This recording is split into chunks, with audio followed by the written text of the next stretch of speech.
face à un réseau qui était très froid, trop professionnel et avec lequel j'adhérais pas forcément. On peut mettre en place ce genre de stratégie de prospection et à partir du moment où c'est bien ciblé, c'est personnalisé et du coup c'est clair.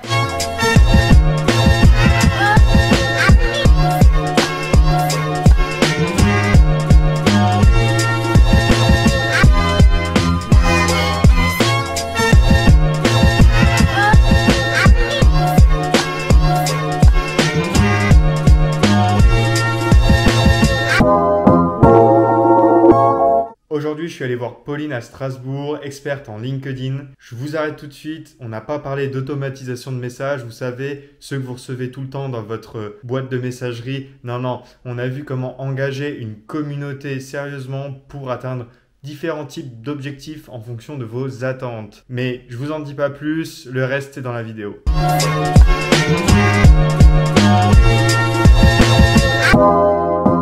Bonjour Pauline. Bonjour. Experte LinkedIn. Je te remercie de m'accueillir chez toi, dans ton bureau du coup. Je voulais commencer par te demander 3 questions. La première, c'est si tu étais un hashtag, lequel serais-tu? Je partirais avec le hashtag social selling. Donc pour ceux qui ne savent pas ce que c'est que le social selling, c'est le fait de vendre sur les réseaux sociaux. Et c'est ce qui te représente bien du coup, puisque tu aides les gens à vendre mieux sur LinkedIn. C'est ça. Si tu étais un animal, quel animal serais-tu? Je partirais avec le symbole de la colombe. D'accord. Qui pour moi représente beaucoup cette idée de liberté mais de légèreté aussi, que j'aime beaucoup et que je pense que je représente de plus en plus en tout cas. D'accord. Et si tu étais une couleur, laquelle serais-tu? J'ai une petite idée, mais on va voir si c'est la bonne. Le bleu sans hésiter, déjà parce que ça a toujours été ma couleur préférée depuis toute petite. C'est la couleur de mon branding, forcément. Pour moi, le bleu, c'est beaucoup de choses. C'est la couleur du ciel, entre autres. Le bleu en communication, c'est la couleur de la confiance aussi, de la communication. C'est pour ça qu'on la retrouve d'ailleurs sur quasiment tous les réseaux sociaux, que ce soit Twitter, Facebook, même LinkedIn. Bon, c'est vert-bleu, mais on la retrouve un peu partout. Si tu pouvais maintenant te présenter en quelques phrases, nous dire en fait déjà quelles études tu as faites, comment tu en es arrivé à travailler sur LinkedIn, est-ce que tu as tout de suite été à ton compte? Et puis ensuite, comment ça s'est développé et où t'en es aujourd'hui? Moi, c'est Pauline de Madame Branding. Aujourd'hui, moi, j'accompagne des entrepreneurs à se développer sur LinkedIn et à trouver des clients grâce à cette plateforme-là.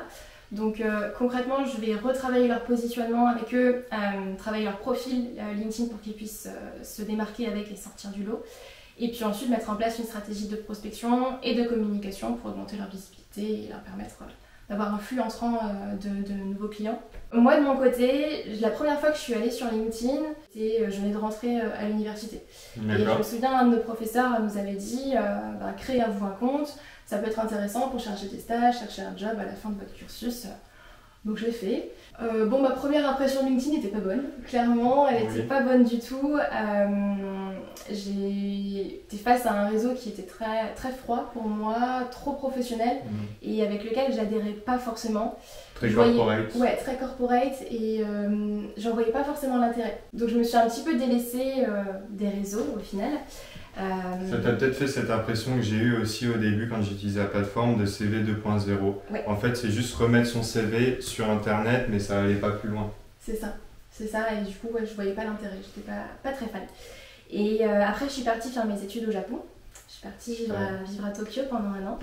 C'est une expérience que j'ai adorée. Et c'est là où je suis rentrée aussi un petit peu dans l'univers de la communication, parce que j'ai travaillé à l'Institut français qui est rattaché à l'ambassade de France à Tokyo, où j'étais dans la communication, j'étais sur un projet com. Et puis en rentrant en France, en fait, c'est là où je me suis remise sur LinkedIn, un peu par hasard, en fait. D'accord. Et où j'ai découvert un réseau qui avait vachement changé, quand même. Donc c'était en 2018. Un réseau qui avait pas mal changé et en fait j'ai juste commencé à tester un petit peu plein de choses sur le réseau social, voir comment moi je pouvais le prendre en main et c'est là aussi où j'ai couplé ça avec mes études en marketing et management événementiel et où j'ai remarqué qu'il y avait de la demande aussi de savoir prendre en main LinkedIn et l'adapter pour soi, pour son marketing à soi et donc j'ai décidé de le professionnaliser. Super. Donc tu revenais de Tokyo où tu avais passé 1 an, c'est ça? En communication, pour continuer des études en communication et management. Et là, tu as pu voir une différence sur la plateforme LinkedIn. Donc en un an, ça a bien changé visiblement. Ouais, ça a pas mal changé. Et même encore aujourd'hui, ça a énormément changé depuis 2018, hein, je trouve. Et ça évolue continue encore. d'évoluer. Ouais. Pour aller au-delà justement du simple CV, tu nous en parleras un peu plus tout à l'heure. Tu as commencé à l'utiliser d'un point de vue personnel et après, donc, comment tu en es arrivé à te professionnaliser dessus? Parce que tu es basé à Strasbourg, hein, tu as fait tes études à Strasbourg. Comment il y a eu le déclic entre bon, je l'utilise personnellement, je reviens de Tokyo et j'ai les premiers clients? C'est ça. Alors en revenant de Tokyo, en revenant du Japon, j'ai fini mes études, j'ai fait mon master à Bordeaux. En fait, je suis partie vivre à Bordeaux pendant 2 ans. C'est là où j'ai commencé à ouvrir d'ailleurs mon statut d'auto-entrepreneur parce que j'avais quelques missions à côté pour payer mon loyer, pour payer mes charges en fait, puisque j'étais déjà indépendante financièrement. Il fallait bien payer ses factures, donc j'avais quelques missions à côté d'interprétariat et de traduction anglais-japonais, vu que je maîtrise quand même les langues étrangères. C'est là où j'ai commencé à rentrer un petit peu dans le domaine de l'entrepreneuriat et commencer à toucher un petit peu à ça. Et donc à côté, je développais cette compétence-là de LinkedIn, mais plus d'un point de vue perso. Et l'année dernière, oui c'était ça, 2020, j'étais censée partir en stage de fin d'études à Vancouver. D'accord. Donc j'avais été acceptée dans une boîte à Vancouver avec promesse d'embauche en plus à la fin et tout. D'accord, donc toi c'était le Canada. Ouais, c'était le Canada. Là, j'avais envie de voyager, j'avais vraiment envie de partir et le Canada me faisait rêver. Et j'étais censée partir en mars 2020. Bon, malheureusement, vu la situation, ce qui s'est passé. Voilà, ça a été annulé. On est tombé en confinement d'ailleurs 2 jours avant mon vol. D'accord. Ouais. Donc vraiment en même temps. Impossible d'y aller quoi. Voilà, et là je me suis dit, bon ok Pauline, t'as 2 choix. Soit tu fais rien et t'attends que ça passe et tu vas pour trouver un job à la fin quand ça reprendra, mais tu sais pas quand. Soit tu prends les choses en main et puis c'est peut-être le moment de te lancer à temps plein. Et d'être professionnalisée vraiment sur cet aspect LinkedIn. Moi j'avais beaucoup cette volonté-là de me lancer à 300% dans l'entrepreneuriat, de monter ma boîte. Mais j'avais cette croyance de me dire qu'il fallait que j'attende d'avoir au moins 5-10 ans d'expérience en tant que salariée pour me lancer. Ouais, c'est une croyance un peu limitante que beaucoup ont avant de se lancer, à se dire est-ce que je suis légitime ou pas. Mais en fait la légitimité elle vient autant quand tu es à ton compte que quand tu es salarié finalement. Voilà. Donc je me suis formée plus sur le domaine entrepreneurial, je me suis fait accompagner et puis me voilà aujourd'hui. Voilà, et donc tu as choisi LinkedIn, tu as pu avoir tes premiers clients donc en 2020 déjà? Oui, en fait, donc c'était en mars quand j'ai pris cette décision-là. Là, j'ai vraiment fait une refonte au niveau de mes offres, de mon positionnement. J'ai travaillé à fond là-dessus et mon premier client est arrivé juste après, un mois après, quoi. Super, donc c'est arrivé assez vite. Ouais. D'accord. Voilà. Et puis ce qu'il faut aussi comprendre, c'est que au final, je forme mes clients et je les accompagne sur des stratégies que je mets en place pour moi. En fait. Et qui fonctionne pour toi. Voilà, donc ça fonctionne pour moi, donc c'est exactement ce que j'enseigne. Ouais, tu transmets ce que tu utilises.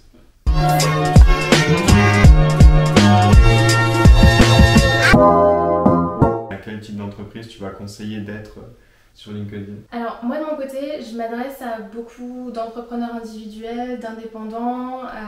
J'ai beaucoup de personnes qui viennent vers moi qui sont formateurs, coachs, consultants, web designers, photographes, etc. J'en ai beaucoup. Après j'ai également des petites entreprises où je vais travailler par exemple avec la personne qui gère la communication ou la prospection dans la boîte. D'accord, ok. Mais pour moi, LinkedIn, ça s'adresse à tout entrepreneur ou toute entreprise qui soit va chercher des clients, soit va chercher des partenariats, des collaborateurs. En fonction en fait, de l'objectif qu'on a, avec LinkedIn, on peut faire beaucoup de choses. D'accord. Que ce soit trouver des clients, mais que ce soit également trouver des partenariats. Et ça marche autant pour du B2B que du B2C, par exemple. Et tu vas aussi pouvoir développer ta marque employeur. On n'en a pas beaucoup parlé, oui, mais... Ouais, alors moi ça va être moins mon focus. Je vais être moins spécialisée là-dedans. Je vais plus être spécialisée dans le personal branding de l'entrepreneur en soi. Ok. Mais tu peux, c'est tout à fait un réseau et il y a de très bonnes personnes pour ça. Justement, on parlait des entreprises pour lesquelles ça pourrait être intéressant d'être sur LinkedIn. J'en ai choisi 3. J'ai 3 photos et je voulais que tu me dises si c'était cohérent ou pas pour ces entreprises d'être présent sur LinkedIn. Alors la première, un courtier en assurance Et je voulais savoir, voilà, par rapport à ce type de métier, est-ce que ce serait intéressant ou pas d'être présent sur LinkedIn? Moi, je pense que oui. Ouais, clairement, clairement, pour moi, c'est vraiment la catégorie de personnes qui auraient intérêt effectivement à se lancer sur LinkedIn. J'en ai d'ailleurs parmi mes clients et ça marche très bien. Ouais. D'accord, ok. Et enfin, le dernier, un coach sportif. Donc lui, il est plutôt dans le physique, hein, il est moins dans le corporate généralement, mais est-ce que pour lui, ça peut être intéressant d'être quand même sur LinkedIn? Oui, je pense tout à fait que c'est un très bon réseau aussi pour des coachs sportifs ou des personnes même qui travaillent en B2C. Ça reste un réseau totalement adapté pour ce genre de personnes. Souvent, on a tendance à penser que LinkedIn, c'est que très professionnel, très B2B, alors que pas du tout. Je pense que LinkedIn est vraiment en train de changer et d'avoir ce switch vers quelque chose de plus B2C aussi, mais je dirais plus humain, aussi plus de personne à personne, plus que entreprise à entreprise. Et un coach sportif, ouais, à partir du moment où il travaille son personal branding, sa communication, bien sûr, il peut tout à fait développer sa visibilité sur LinkedIn. D'accord, bah, tu as déjà répondu à une partie de ma prochaine question, donc c'était les trois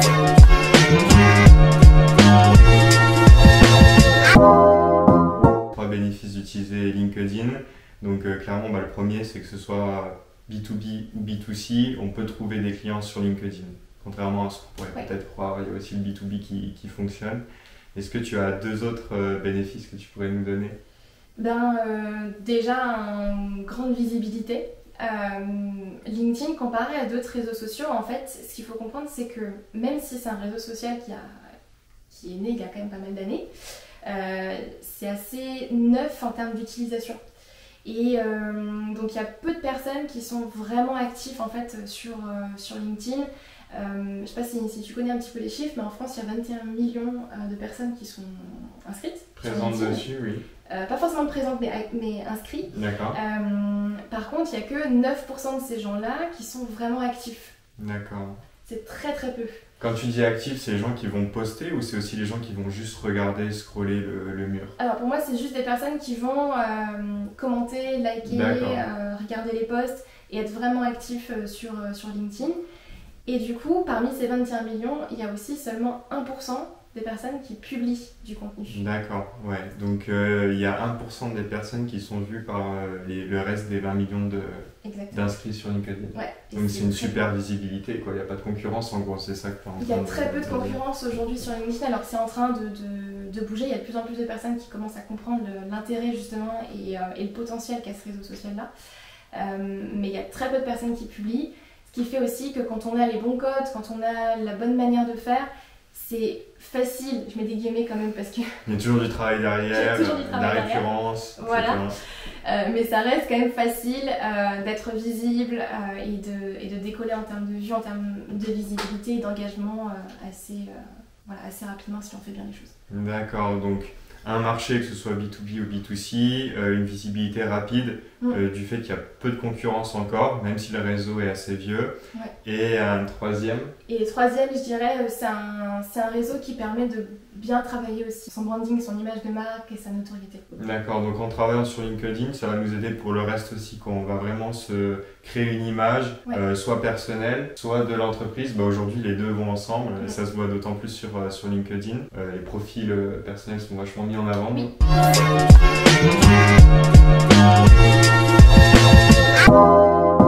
Je voulais savoir si tu avais 2 erreurs ou 3 erreurs à éviter quand on est présent sur LinkedIn. Oui, il y en a beaucoup. Ce qu'il ne faut pas faire. Il y en a beaucoup, moi j'en vois pas mal. La principale, je dirais que je vois très très souvent, surtout parmi les personnes qui... moi je vois beaucoup de personnes parler uniquement de leur offre dans leur... Je fais ça, je fais ci. Voilà, c'est ça, c'est vraiment... je propose ça, contactez-moi si vous voulez travailler avec moi, etc. Pour moi, il n'y a pas d'engagement derrière, tu crées pas une communauté comme ça, tu crées pas un réseau non plus d'ailleurs, et du coup il y a rien derrière, il n'y a pas de vente forcément. Les gens attendent plutôt des conseils ou de connaître un peu mieux les personnes, mais pas de voir l'offre en tout cas présentée. Ouais. Comme tu l'as dit, ils peuvent aller sur le site internet pour ça, ils auront des plaquettes et ce sera suffisant. Mais aller sur le profil en fait, tout simplement. Sur le profil, normalement, si ton profil est bien construit, tu as ton offre sur ton profil. Donc les personnes sauront directement ce que ça comprend. Mais surtout, ce qu'il faut comprendre, c'est que dans une communication, il y a la ligne éditoriale, et dans la ligne éditoriale, il n'y a pas je balance mon offre tout le temps, tu vois. Tous les jours, voilà. Ça fait un peu trop. Ouais. D'accord, donc la première erreur, est-ce que tu en as une deuxième? Du coup, ça va aller de pair avec ça, mais c'est surtout les personnes qui vont beaucoup parler d'elles et de leur parcours uniquement. Je mets le uniquement surtout là-dedans, parce que c'est bien de parler de soi, mais pas uniquement. Par exemple, sur le profil, je vois beaucoup l'erreur aussi justement de prendre son profil comme un CV et de parler de son parcours. J'ai tant d'années d'expérience là-dedans, j'ai développé telle compétence, etc. Mes réussites. Voilà, quand on cherche un job, c'est bien et c'est ce qu'il faut faire, mais quand on va chercher des clients, quand on va chercher à mettre en avant son entreprise et être visible, développer sa notoriété, c'est pas forcément un bon parti. Voilà, aujourd'hui, il faut vraiment voir LinkedIn comme une plateforme qui va au-delà du CV, avec laquelle on va carrément pouvoir aller chercher des clients en plus d'employeurs en fait. Oui. Donc, et une troisième erreur, du coup, à éviter, qui est peut-être récurrente. Ouais, troisième erreur, une erreur qu'on voit beaucoup aussi, que tu as peut-être déjà vécu et certainement les personnes qui nous regardent ont déjà vécu aussi, c'est les messages de prospection incessants et non ciblés. Ouais, clairement, ouais, j'en ai énormément. Et automatique en plus, donc on sait très bien que c'est pas uniquement pour nous, tout le monde a le même et à la chaîne. Quoi. Ouais, c'est ça. Et je pense que c'est bien à partir du moment où c'est bien ciblé. Moi, on peut mettre en place ce genre de stratégie de prospection, mais à partir du moment où c'est bien ciblé, c'est personnalisé et du coup, c'est clair. Moi, ça m'est arrivé encore récemment, d'ailleurs, pour la petite histoire. J'ai reçu un message d'une personne qui m'envoie un message clairement automatisé. Bonjour Pauline, j'ai vu que vous étiez formatrice. Moi, j'accompagne des personnes à trouver des clients sur LinkedIn. Est-ce que ça vous intéresse ? Bon, oui. Sachant que moi j'aide déjà les clients à se développer sur LinkedIn. Voilà, donc ça me fait rire et surtout pour ce genre de personnes-là, je me dis waouh, c'est intéressant. Je reçois régulièrement aussi des emails où les personnes me disent voilà, je vais t'aider à te développer sur LinkedIn, mais il n'y a aucune personnalisation sur le message. Et on se dit en fait, la seule chose à laquelle il va m'aider, ça va être d'envoyer 50 mails. Donc il a un outil qui permet de le faire, il me vend en plus l'outil plus que le fait de vraiment trouver des clients. Donc ne pas spammer vos contacts avec des messages incessants sur votre compte. Ouais, il y a des moyens il y a des moyens beaucoup plus humains et beaucoup plus éthiques de prospecter.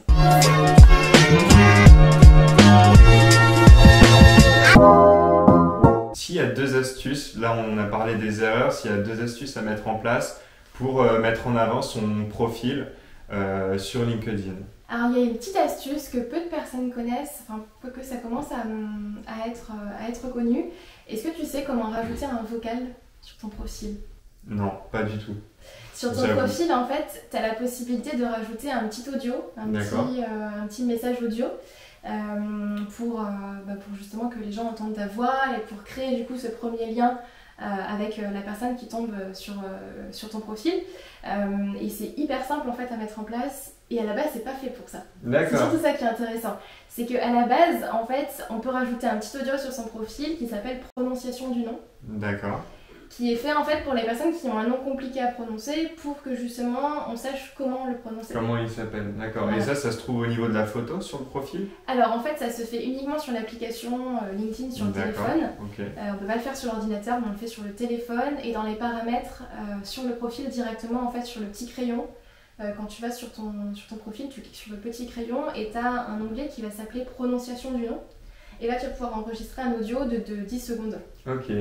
Et en fait, c'est comme une messagerie quoi. Ouais, c'est ça. Et en fait, moi j'aime bien, du coup, tu peux le détourner plus d'un point de vue marketing en mettant ici ton pitch, ta phrase en fait, ta promesse de vente et en dire plus sur toi. Okay. Et je trouve que ça donne un grand plus sur le profil et sur ton image de marque parce que pour les personnes qui sont très auditives, du coup ça permet... Ouais, c'est assez important. N'hésitez pas à aller écouter le message vocal de Pauline dans le lien sur son mur.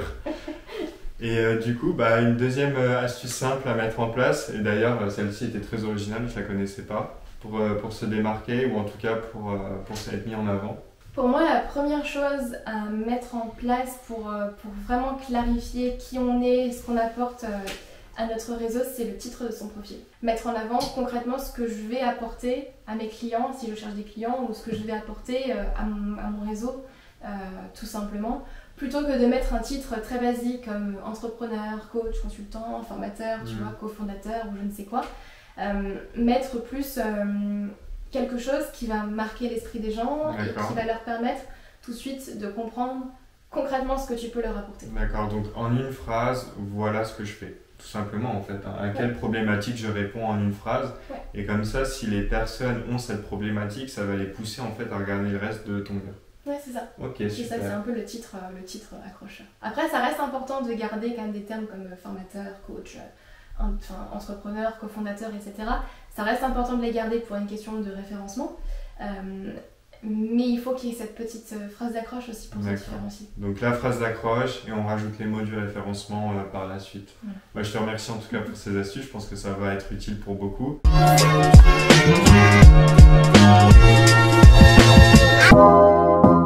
Je voulais te montrer un profil d'une personne que j'ai interviewée hier, donc je lui en ai déjà parlé, mais je trouvais que l'exercice était assez marrant.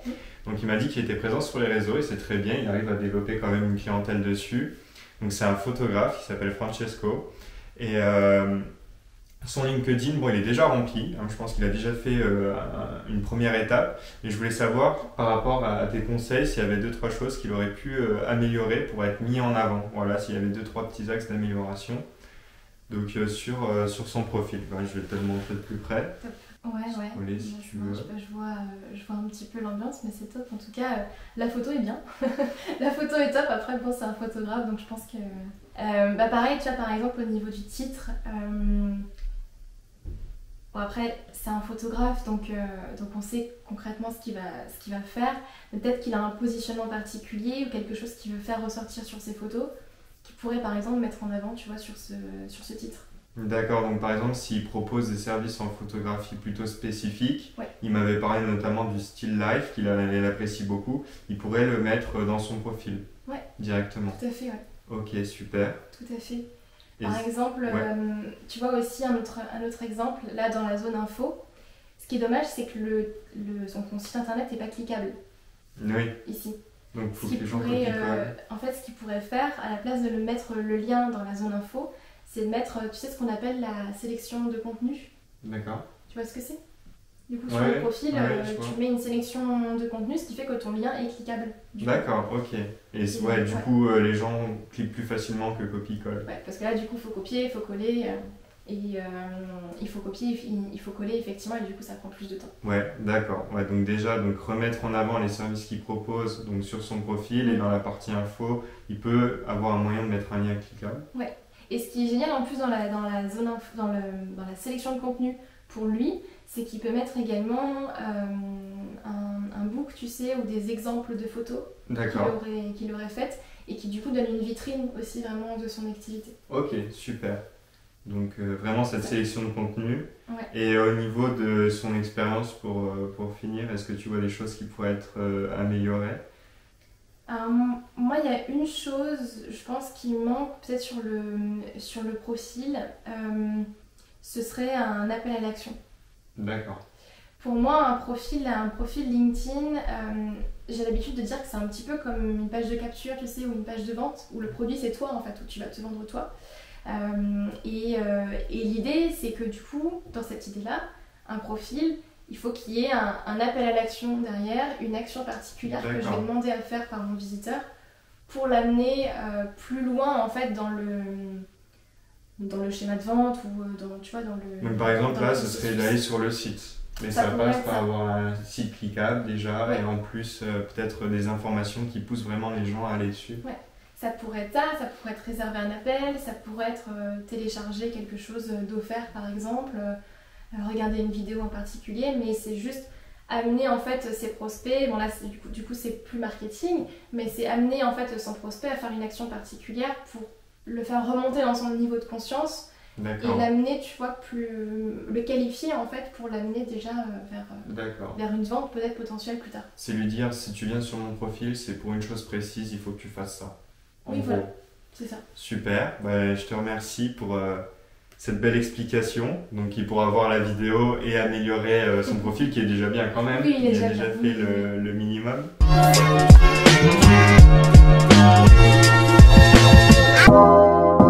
Toi, comment tu te mets en avant? Donc j'ai vu que tu as des podcasts, tu fais aussi des vidéos et forcément tu publies sur LinkedIn. Donc je voulais savoir comment tu goupillais tout ça, voilà, comment t'en étais arrivé à là.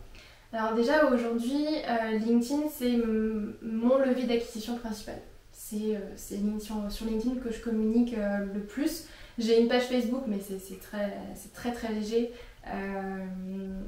J'utilise pas vraiment Facebook pour l'acquisition en soi et dans ma stratégie. Donc moi je vais plus être spécialisée en tout cas sur la création de contenu de plus en plus. Même si je garde un volet quand même prospection par message privé parce que c'est important et surtout quand on démarre pour bien en fait enclencher toute la machine, surtout quand on a un petit réseau au début. Forcément, on n'a pas beaucoup de contacts et de visibilité. Mais aujourd'hui, effectivement, pour moi, c'est toute la création de contenu qui m'aide à me faire connaître et qui me rend visible. Donc ça passe par LinkedIn, c'est mon podcast, effectivement, bien dans mon business. Mes vidéos, toutes les semaines, effectivement, j'en sors sur LinkedIn.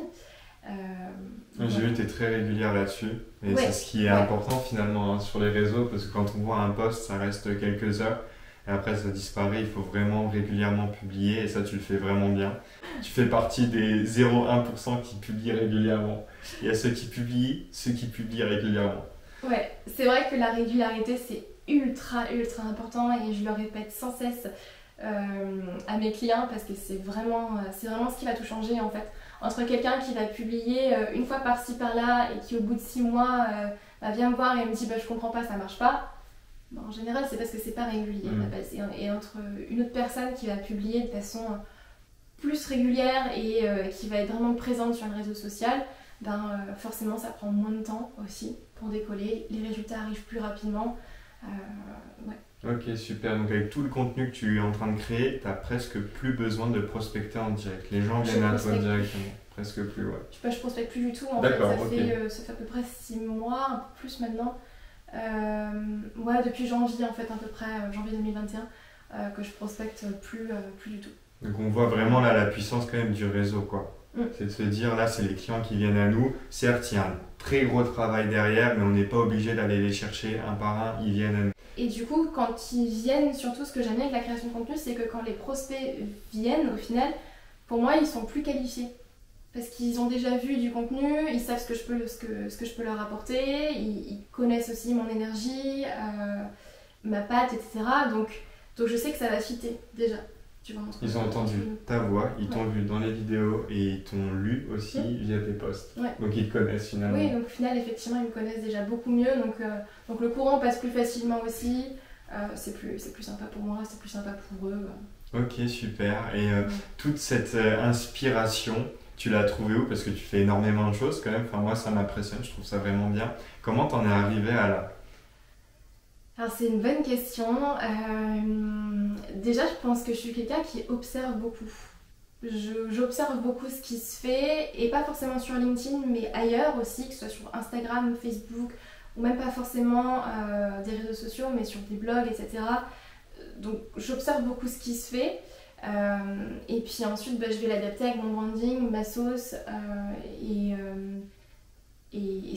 comment moi j'ai envie au final de le faire vivre avec Madame Branding. Et puis après, je pense que je me prends beaucoup de moments aussi justement d'introspection pour me permettre d'être plus créative. Je sais que j'ai des moments comme ça dans la semaine aussi et dans la journée où je vais être plus créative, je vais avoir l'inspiration qui va venir beaucoup plus facilement. D'accord. Donc par exemple, quand je vais créer mon contenu, je le cale sur ces plages horaires-là. D'accord. Mais ça passe aussi par une bonne connaissance de soi, une bonne introspection aussi. Moi, je suis quelqu'un qui fait beaucoup de développement personnel à côté. D'accord, ouais. C'est quelque chose qui me passionne beaucoup. Donc c'est vrai que je trouve que l'inspiration me vient aussi dans des moments où du coup je suis off. L'inspiration me vient quand je vais aller me balader, quand je vais faire autre chose en fait, quand je travaille pas. Ok, super. Donc tu vas t'inspirer sur plusieurs marketeurs, on va dire, ou contenus, peu importe la plateforme. Tu vas l'adapter à la tienne, à LinkedIn.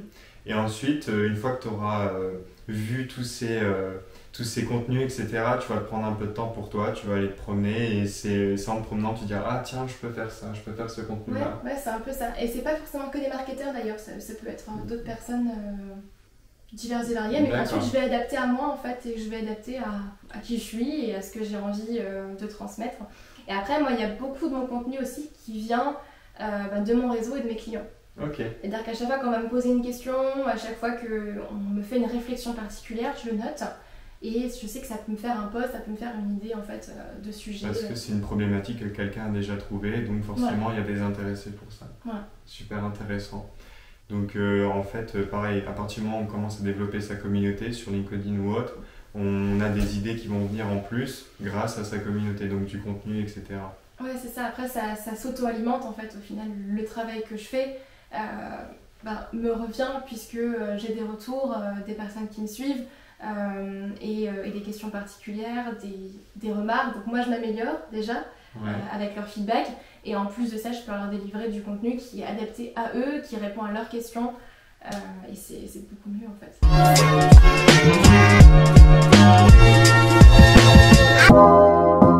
Je rajouterais quand même juste que je trouve que se mettre à son compte c'est quelque chose qui n'est pas facile, qui est loin d'être facile quand tu te mets à ton compte. Mais je trouve que c'est génial parce que ça te permet d'apprendre énormément de toi, de comment tu fonctionnes, de comment tu veux faire les choses en fait, comment tu veux créer ton business. Moi je sais que je suis tout le temps en train aussi par exemple de revoir mon organisation et mon planning. Comme je te le disais, il y a des moments où je vais être plus productive que d'autres. Moi par exemple je travaille le matin parce que je sais que l'après-midi c'est pas possible. Après avoir mangé, je suis plus du tout productive donc je préfère aller me balader, faire autre chose et c'est là que l'inspiration va venir par exemple. Mais du coup, je trouve que en fait, l'entrepreneuriat est génial pour apprendre à se connaître et apprendre à se découvrir. Et c'est ce que ça t'a apporté en tout cas durant ces 2 dernières années. Ouais, je pense que c'est vraiment le bénéfice perso, on va dire, principal que j'en retire. D'accord.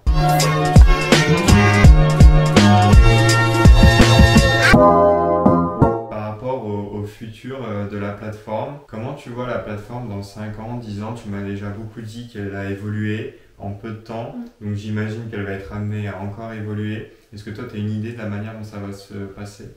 Alors moi je pense qu'on ne peut pas forcément être sûr de comment ça va évoluer, à part chez LinkedIn, à mon avis on n'a pas la science infuse, mais c'est vrai que LinkedIn est en train de développer pas mal de fonctionnalités nouvelles, que ce soit les lives, là depuis 1 an on peut faire des lives sur LinkedIn, il faut faire la demande mais on peut.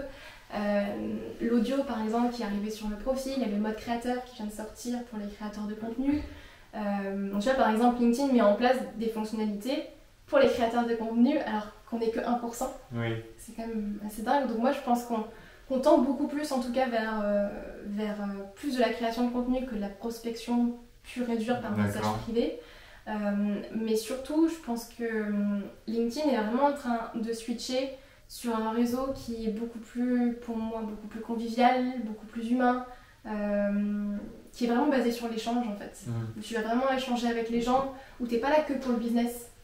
Donc on va enlever notre costard cravate et on sera plus détendu et on parlera de notre travail mais aussi finalement du domaine d'activité dans lequel on est. On va échanger des tips, pourquoi pas, on va plus s'orienter là-dessus. Ouais, pour moi on partirait vraiment plus là-dessus et je pense qu'il faut vraiment laisser de côté cette idée de LinkedIn qu'on a qui est un réseau très professionnel du coup assez froid et où on n'ose pas publier parce qu'on a peur de savoir ce que son réseau va en penser ou de se prendre des remarques ou je ne sais quoi.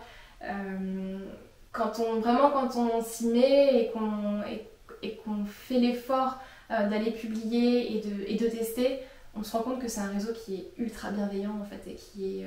Et puissant, parce qu'il rapporte du business. Très puissant aussi, ouais.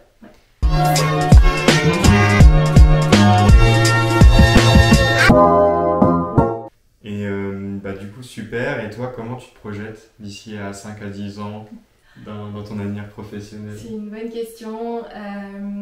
quand j'y pense, je me dis, il y a 5 ans, j'aurais jamais imaginé, tu vois, en être là aujourd'hui. Moi, j'ai vraiment envie, en tout cas, de faire grandir Madame Branding. Là, je recrute quelqu'un qui arrive en septembre en alternance. J'ai d'autres prestataires qui arrivent petit à petit. Donc l'équipe s'agrandit. Moi, je suis super contente. Ça fait bizarre de ne plus être seule, tu vois, sur ton business. Mais je trouve ça génial. Et donc ouais, j'ai vraiment envie de faire grandir Madame Branding et puis de faire évoluer aussi mon carnet d'offres, notamment avec la formation qui sort en septembre, la MB Academy. Tu peux nous en dire un peu plus justement sur cette formation qui va sortir? C'est une formation en ligne, de ce que j'ai pu voir. Oui, alors c'est plutôt un programme d'accompagnement. Pour moi, c'est pas vraiment une formation en ligne parce que je tiens vraiment à mettre en place cet accompagnement-là personnalisé dessus. Mais en gros, c'est un programme d'accompagnement sur 3 mois qui vous permet de maîtriser LinkedIn et d'être autonome à la fin et d'avoir un flux régulier entrant de nouveaux clients.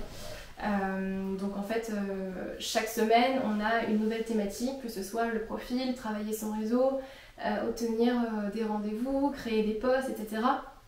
Et après, on a les coachings de groupe ensemble, où là, je peux personnaliser mon message, je peux aider effectivement les personnes à rédiger un post, etc. Tu réponds à leurs questions. Ouais, je réponds à leurs questions pour qu'ils soient plus seuls aussi derrière leurs interrogations. Voilà, et puis je peux vraiment suivre ces entrepreneurs-là pendant 3 mois. Ok, super. Donc en fait, je vends un service ou un produit et j'aimerais le développer sur LinkedIn.